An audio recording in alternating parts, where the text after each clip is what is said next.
जय गुरु जी। शिव महापुराण श्री रुद्र संहिता 10वां अध्याय।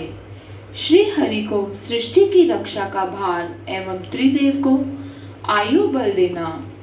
परमेश्वर शिव बोले, हे उत्तम व्रत का पालन करने वाले विष्णु, तुम सर्वदा सब लोकों में पूजनीय और मान्य होगे।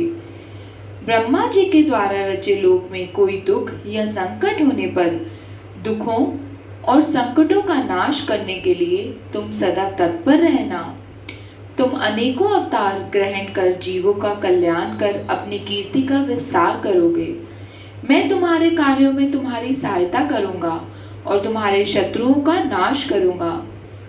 तुम में और रुद्र में कोई अंतर नहीं है, तुम एक दूसरे के पूरक हो। जो मनुष्य रुद्र का भक्त होकर तुम्हारी निंदा करेगा, उसका पुण्य नष्ट हो जाएगा और उसे नरक भोगना पड़ेगा। मनुष्यों को तुम भोग और मोक्ष प्रदान करने वाले और उनके परम पूज्य देव होकर उनका निग्रह, अनुग्रह आदि करोगे।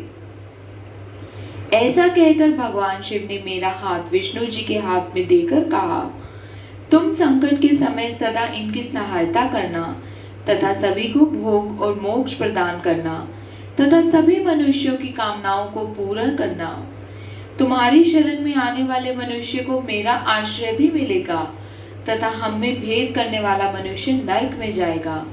ब्रह्मा जी कहते हैं, देव ऋषि नारद, भगवान शिव का यह वचन सुनकर मैंने और भगवान विष्णु ने महादेव जी को प्रणाम कर धीरे से कहा, हे करुणानिधि भगवान शंकर, मैं आपकी आज्ञा मानकर सब कार्य करूंगा। मेरा जो भक्त आपकी निंदा करे उसे आप नरक प्रदान करें। आपका भक्त मुझे अत्यंत प्रिय है। महादेव जी बोले, अब ब्रह्मा, विष्णु और रुद्र के आयु बल को सुनो। 4000 युग का ब्रह्मा का एक दिन होता है और 4000 युग की एक रात होती है।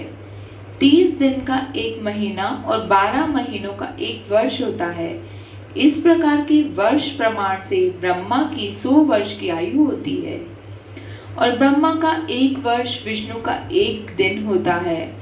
वह भी इसी प्रकार से 100 वर्ष जिएंगे तथा विष्णु का एक वर्ष रुद्र के एक दिन के बराबर होता है और वह भी इसी क्रम से 100 वर्ष तक स्थित रहेंगे।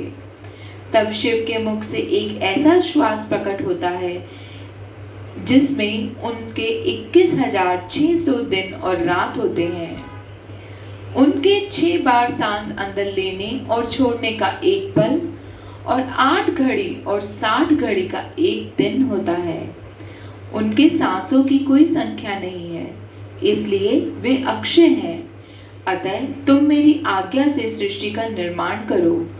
उनके वचनों को सुनकर विष्णु जी ने उन्हें प्रणाम करते हुए कहा कि आपकी आज्ञा मेरे लिए शिरोधार्य है।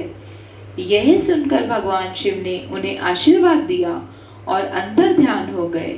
उसी समय से लिंग पूजा आरंभ हो गई।